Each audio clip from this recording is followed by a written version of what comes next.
Okay, step 1. యాప్లో login అవ్వగానే main dashboard కనిపిస్తుంది కదా, అక్కడ స్టూడెంట్ అనున్న టైల్ని ట్యాప్ చేయాలి. అంతే, ఫస్ట్ స్టెప్ అయిపోయింది. స్టెప్ 2. స్టూడెంట్ మీద ట్యాప్ చేశాక స్టూడెంట్ మెనూ వస్తుంది. ఆ స్క్రీన్లో కింద భాగంలో యాక్షన్స్ అనే ఆప్షన్ ఉంటుంది.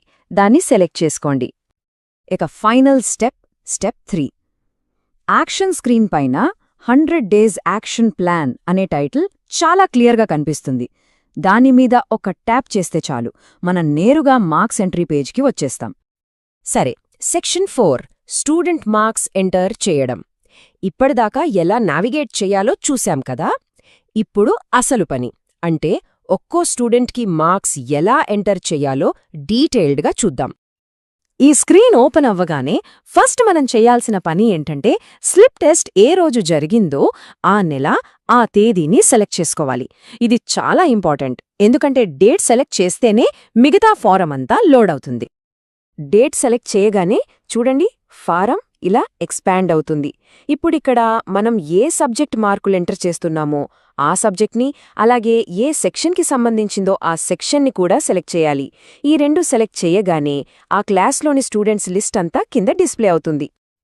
ఇక్కడ ఒక చాలా ముఖ్యమైన రూల్ గుర్తుపెట్టుకోవాలి. స్లిప్ టెస్ట్ అనేది ఎప్పుడూ కూడా మాక్సిమం 20 మార్కులకే ఉంటుంది. అంటే ఎంటర్ చేసే మార్కులు 0 నుంచి 20 మధ్యలోనే ఉండాలి. 20కి మించి ఎంటర్ చేయడం కుదరదు. మరో కీలకమైన విషయం ఏంటంటే స్టూడెంట్ ప్రెజెంట్ అయితే వాళ్లకి ఎన్ని మార్కులొచ్చాయో అన్నీ ఎంటర్ చేస్తాం. అది 1 నుంచి 20 మధ్యలో ఉండొచ్చు. ఒకవేళ స్టూడెంట్ ఆబ్సెంట్ అయితే అప్పుడు ఆ బాక్స్ని ఖాళీగా వదిలేకూడదు. ఖచ్చితంగా 0 అంటే 0 అని ఎంటర్ చేయాలి. ఇది చాలా ముఖ్యం.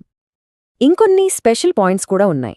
లాంగ్వేజ్ సబ్జెక్ట్స్కి మార్కులు వేసేటప్పుడు, ఉదాహరణకి సంస్కృతం లేదా ఉర్దూ లాంటివి, ఆ పర్టిక్యులర్ లాంగ్వేజ్ని కూడా సెలెక్ట్ చేసుకోవాల్సి రావచ్చు.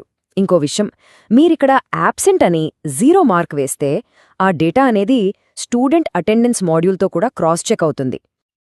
అండ్ ఫైనలీ సెక్షన్ 5 సబ్మిట్ చెయ్యడం మరియు సపోర్ట్.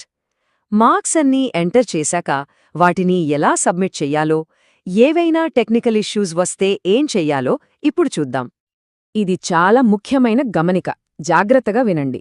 ఒక్కసారి మార్క్స్ సబ్మిట్ చేశారంటే అవే ఫైనల్. ఆ తర్వాత వాటిని మార్చడానికి వీలు పడదు.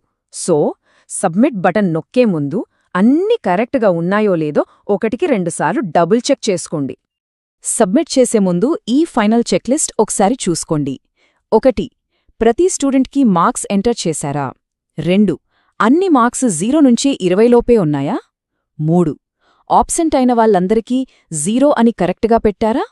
ఈ 3 పక్కాగా ఉన్నాయని అనుకున్నాకే సబ్మిట్ బటన్ ట్యాప్ చేయండి. మరి ఒకవేళ ఈ ప్రాసెస్లో ఏదైనా టెక్నికల్ ప్రాబ్లం వస్తే ఏం చేయాలి?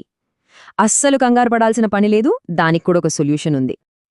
మీరు ఫేస్ చేస్తున్న ఇష్యూ ఏంటో వివరంగా టైప్ చేసి, వీలైతే ఒక స్క్రీన్ షాట్ కూడా తీసి ఇక్కడ స్క్రీన్ మీద కనిపిస్తున్న ఈమెయిల్ అడ్రస్కి పంపించండి. వాళ్లు తప్పకుండా సహాయం చేస్తారు, సరేనా? సో ఈ స్టెప్స్ ఫాలో అయితే లీప్ యాప్లో మార్క్స్ ఎంట్రీని చాలా ఈజీగా, కరెక్ట్గా పూర్తి చేయొచ్చు. ఈ వివరణ అందరికీ ఉపయోగపడిందని ఆశిస్తున్నాను.